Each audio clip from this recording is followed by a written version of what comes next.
Mark had a habit of double-checking everything before bed. The stove, the porch light, the windows, the back door. It was a routine that helped him sleep. But tonight he was exhausted after a long shift, so he brushed his teeth, dropped his clothes on the chair, and slid under the blanket without doing his usual walk-through. When the room finally settled into darkness, he felt something strange. The house sounded different. A soft creak under the living room floor, almost like someone putting weight on the wooden boards. He blamed the old structure and tried to sleep, but another sound followed, slower this time, as if someone was deciding where to step next. His dog, Luna, lifted her head toward the bedroom door and stared. That was the moment his heart tightened. Luna only stared like that when she heard an unfamiliar person. Mark whispered her name, but she stayed frozen, ears forward, body tense. He reached for his phone on the nightstand and opened the camera app, using the screen light as a dim torch. He stepped out of bed slowly and walked toward the hall. Halfway there, Luna growled, not loud, but low and controlled, a warning. Mark stopped. At the end of the hallway, near the entrance, he could see the outline of the door. It was slightly open. A thin blade of cold air slid across the floor. The deadbolt hung loose. Before he could move, something shifted near the coat rack. A silhouette stood still, almost blending with the shadow. Mark's breath caught in his throat. He felt the reality hit him all at once. Someone had been inside long before he woke up. The person whispered something he could not understand, a quiet hush, almost rehearsed. Mark took a step back, his hand trembling. His phone slipped from his fingers and hit the floor. The screen lit the hallway for a split second, revealing a pale face turned toward him. The next story follows Ethan, a man who had recently moved into a smaller townhouse after his divorce. His routine was predictable. Lock up, make tea, watch 15 minutes of news, go to bed. But on this particular night, he left the back sliding door unlocked after letting in some cold air. He told himself he would close it later, but tiredness won. Around 2:43 a.m., he woke to the faint hum of the refrigerator and a noise that sounded like fingertips brushing against glass.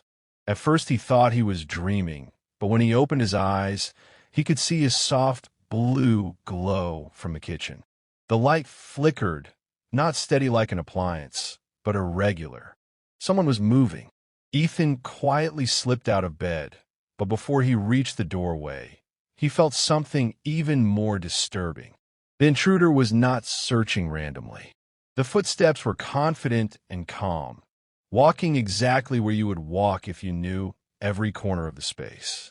They moved from the kitchen to the hallway, right toward the coat hooks without hesitation. This was not a burglar checking drawers. Whoever was inside had studied the house or had been inside before. Ethan's heartbeat pounded against his ribs while he reached into the drawer for the small flashlight he kept for emergencies. When he switched it on, the beam caught the edge of the living room wall before going out. The battery had died. He took a slow step back toward his room. Then he heard something chilling. A whisper, not directed at him, but spoken as if someone was recalling a memory. The voice said, "Last time you forgot this corner too." Ethan froze. How could a stranger know what he forgot? The footsteps got closer. The floor creaked softly. Ethan backed up against his bedroom wall, listening to the handle turn. Someone was gently testing it, almost amused. Jake lived alone in a quiet suburban street where nothing ever happened. Safety was the neighborhood's charm. People jogged before sunrise. Kids rode bikes after school. Doors were occasionally left unlocked during the day. But one night, Jake came home late from work, carrying groceries in both hands, and forgot to lock the front door. He cooked, cleaned, and watched an episode of a crime show before heading to bed. Around 3 a.m., the wind picked up outside, making a soft whistle through the mail slot. But that was not the sound that woke him. It was a slow, dragging shuffle coming from the downstairs hallway. Jake kept still, waiting to hear it again. A moment later, The same shuffle brushed across the wooden floor. His first thought was that he had forgotten to close a window and the wind was blowing something across the floor. But then a new sound followed, a quiet inhale, long and controlled. Jake sat up. His room was dark, but the hallway light, which he always turned off, was now glowing faintly. He reached for his baseball bat under the bed and stepped into the hall. The light flickered twice. He moved slowly toward the stairs. Halfway down, he saw something that made him stop breathing. A suitcase sat near the door. It was not his. It looked old, with cracked leather and a faded tag that had no name. The door itself was wide open, moving slightly with the wind. Jake's heart thumped as he realized someone might still be inside. He heard movement from the dining room. A chair scraped the floor. Jake whispered, "Who's there?" But the only reply was silence. He reached the bottom of the stairs and took a step toward the dining room doorway. Then he heard a soft voice behind him, near the front door, close enough that he felt a breath. "Thanks for letting me in." It was the way her behavior shifted every time she sensed it. Less like fear, more like recognition, as if she was slowly remembering someone who didn't belong in her life. And every day, the necklace seemed a little warmer. Daniel lived in a converted loft apartment above an old post office. The place had charm, but also plenty of odd noises. Pipes knocked, wood expanded, and sometimes a draft slid through cracks in the brick. He was used to it. But tonight he climbed up the metal stairs, pushed open the door, and went straight to bed without locking it. Minutes later, he fell asleep listening to the gentle hum of passing cars.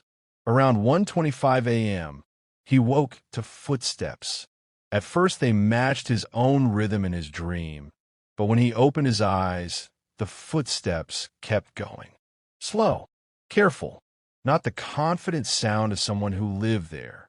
Daniel reached for the lamp, but stopped when the footsteps paused, as if the intruder sensed the movement. The room stayed dim, lit only by the glow from the streetlight outside. He listened. A faint breath, a shift in weight. Someone was inside. He grabbed his phone and dialed emergency services, but before the call connected, it dropped. No signal. He stepped off the bed, barefoot, and moved closer to the door. The footsteps began again. Whoever was inside walked in a strange pattern, like they were memorizing the layout. Daniel called out softly, trying to sound calm. No reply. Then something more unsettling happened. A whisper reached him through the doorway, repeating his name with a soft, drawn-out tone. The voice knew him. Daniel backed away, but the footsteps matched him, moving faster. As he reached the window, he heard the door latch click shut. Someone had locked him inside his own apartment. She sat beside him slowly, almost hesitant. When he showed her the engraving, her breath caught. She whispered the name under her breath as if she already knew it. Not from stories, not from searches, from somewhere deeper. Somewhere she had been hearing it long before he found it. Eric liked routine. He locked the windows at 9, checked the back entrance at 9:15, and secured the front door right before bed. But on this night, he fell asleep on the sofa while scrolling through messages. The door stayed unlocked. When he finally woke up and headed to his bedroom, the house felt slightly colder than usual. He climbed into bed and drifted off quickly. An hour later, he woke again, this time to the soft rustling of clothes. He assumed it was his cat, Milo, but Milo was curled at his feet. The sound came again, this time from the closet. Eric sat up slowly. The closet door was open only a little, just enough for darkness to rest inside. Milo hissed. Eric felt his chest tighten. He took his phone and shined the light toward the closet. Something shifted, a shadow pulling back as if hiding deeper. This was not his imagination. Eric whispered a shaky question. "Who's there?" The closet went silent. He stepped closer and reached for the handle. Just as he touched it, a cold hand slid out through the narrow opening and pressed the door shut from the inside. Eric stumbled back. His phone fell, and the flashlight spun across the carpet. The shadow moved slowly toward the bottom of the door. And then the voice came, low and almost polite. "You forgot to lock up. I came in hours ago." He asked her if she felt different. She nodded, but didn't speak. Her eyes carried a strange calm, like she was moving toward something instead of running from it. And for the first time, he realized she wasn't just being affected by something. She was changing into someone he didn't fully recognize. Oliver rented a small guest room through an online listing while visiting another city. The host told him the place was safe and quiet. He arrived late, tired from travel, and placed his luggage near the bed. The door had 2 locks, a knob lock and chain. He only used the knob, promising himself he would attach the chain later, but sleep came too fast. Around midnight, he woke to the sound of someone breathing in the room. Slow, heavy, not his own. Oliver stayed still, terrified to open his eyes. When he finally looked, the room was dark except for a faint outline near the dresser. A person was standing there. He blinked, thinking he was imagining it, but the shape didn't disappear. It took one step forward. Oliver grabbed his phone, but his hand shook so badly he dropped it. The figure spoke softly, calm yet unsettling. "You should have used the chain." Oliver scrambled toward the door, but the figure moved faster. The knob rattled, trapping him inside. Sam lived in a busy city and often came home late. His apartment was on the 4th floor, usually safe from unexpected visitors. One night, he came home carrying takeout, juggling keys, phone, and bag. While trying to balance everything, he pushed the door open and forgot to lock it behind him. After eating, he fell asleep on the couch. Hours later, at 3:11 a.m., he heard someone walking through his kitchen. The footsteps were soft but deliberate. Sam sat up, heartbeat racing. He reached for the nearest object, a metal water bottle, and crept toward the hallway. The kitchen light was on. A man stood with his back turned, looking through Sam's drawers quietly, almost like he lived there. When a man finally turned, Sam saw no panic in his face. Instead, he smiled. "You really should be more careful. I almost knocked before coming in." Sam backed away, but the man started walking toward him, calm and steady.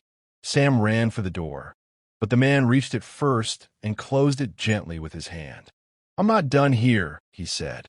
Sam realized the danger was not just because he left the door unlocked. The danger was that this man planned to stay.